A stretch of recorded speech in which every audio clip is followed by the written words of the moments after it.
Hello everyone and welcome to another edition of Gather Talk, where we dive in deep into the world of football. Today we'll be talking about the most unexpected transfer, the most unexpected deal in the history of Europe football. We're talking about the person of Osimhen. We'll be talking about the Eguavon and his new team and how he's blending in with the new team. We saw some videos of guys arriving, preparing for the 2025 AFCON qualifiers. Just like you know, my name is Most and I've got Codis in the building. Together we'll be diving deep into the world of football. For the Osimhen transfer, most people have said that Osimhen will remain at Napoli without playing football. Even me, I felt bad for him, considering that the Saudi Arabia deal did not go through and the Chelsea move did not go through. And still considering the fact that he was having issues with the Napoli board and them taking him out of the team. So I felt bad for him. And when I heard of the Galatasaray deal, I was so happy for him. And the way he was welcomed in Galatasaray, what do you have to say about this? Do you think he's going to do that same thing he did at Napoli in Galatasaray? Yes, for a player like his caliber to go to Galatasaray, it was unexpected for everybody. Generally in the world of football, even Gundogan, he was shocked. He reacted to it. He reacted to the move.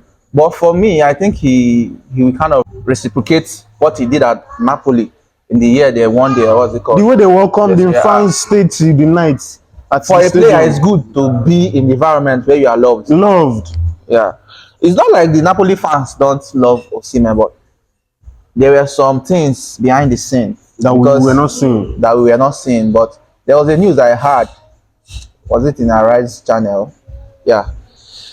Yes, it was like maybe before now, Saudi club they came in for Osimhen. Yes. But Napoli were kind of increasing the buyout money. They were greedy with the deal. The transaction. Yeah. So Osimhen maybe had a fallout with the management, and after a while he had an interview with, I don't know the news outlet he had the interview with, saying that that was his last season.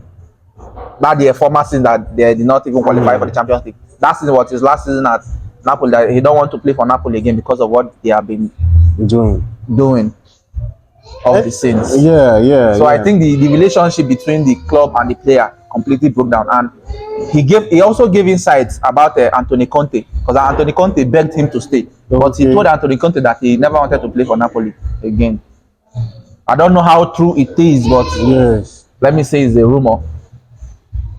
Anyways, speaking of Galatasaray, I'm happy Osimhen is at Galatasaray. The kind of striker he is, I'm sure he's going to do well and bang in more goals. Yeah. So what are your thoughts regarding that Osimhen to Galatasaray deal? First of all, it is not the best deal. The best deal would have been either Chelsea or Saudi Arabia. And as those ones, maybe PSG.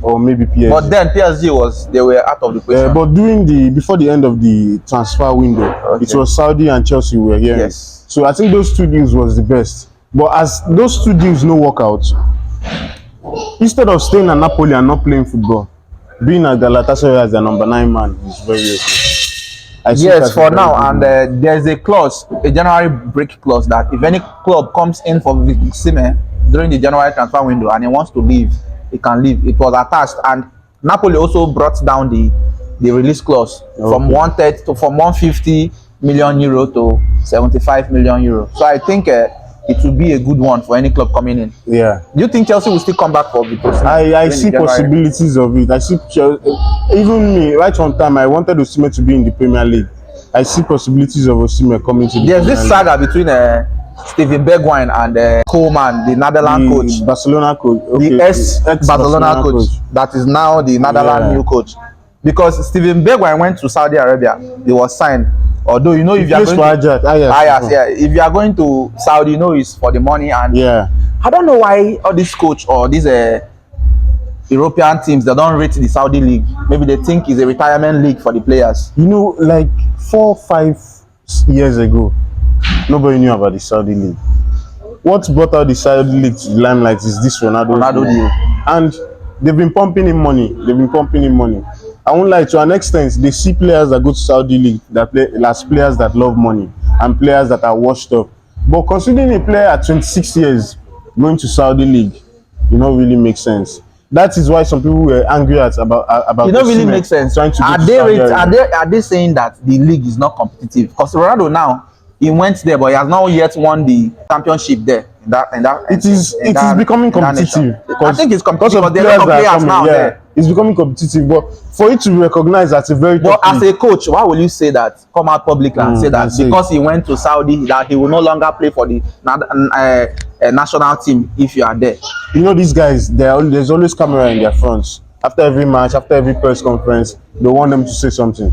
But the But player, as a coach, can't you just cover up some cover things up and some call your things for the player? players, But yeah. Begon said, I don't even want to play for him anymore, since he as a coach can say such things in the media and without Yeah, calling me to without confirm, here's my getting- own side of the story. But which side of the story you want to tell us again? Now money now. So say person they go there no mean say no be boy they go play there. Yes.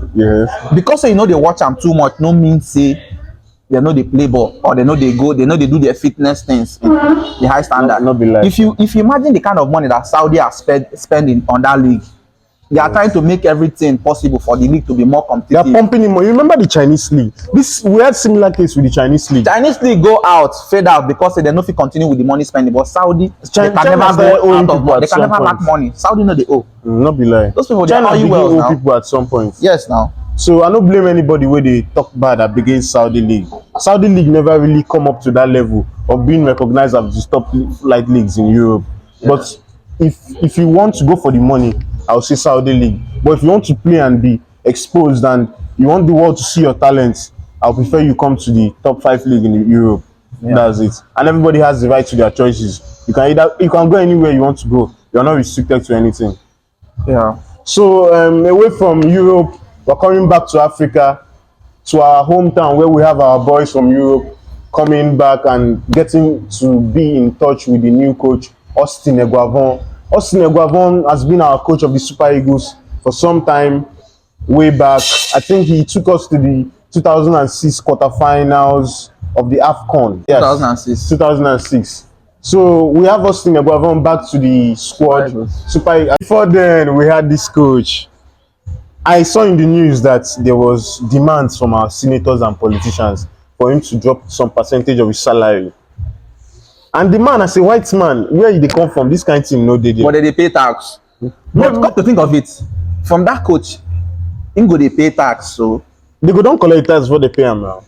they want make they remit now because they want to use him as a means to do money laundering Money laundry. that they cannot account for. Yeah. So when you say you want so money, they will tell you okay, request for so money, Make it higher. make it higher. So that 10% And they you'll will be be paid able in to get dollars. it. You'll be paid in dollars, so they can loot money from there. It's a way of moving money. Let me say, what is it called? Money laundering. Money laundry. It's another Yes. form of money It's laundering. another form of money laundering. And the NFF board, I think, is a very lucrative place. Whenever you're there, money pumps in. And they see the old players And they sometimes. see the old players. The old players, they know they treat players if they get injuries. That makes some foreign players go to play for Nigeria. They will not go to play with all their mind. They go to play, maybe they not get injury. Because the country they are not concerned about the well-being of the players. Yes, and the system is not really working well. The NFF system. I think a lot of work needs Not to only be the done. system for NFF, I've been at the country in general. Everything in general. So I think with the new coach Eguavon, let's see where he goes. I can't place my hand anywhere now. Victor Osimhen back to the team.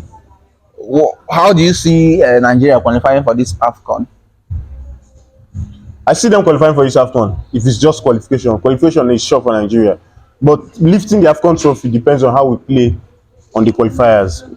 Okay. Do you understand? Yeah. So it's all good.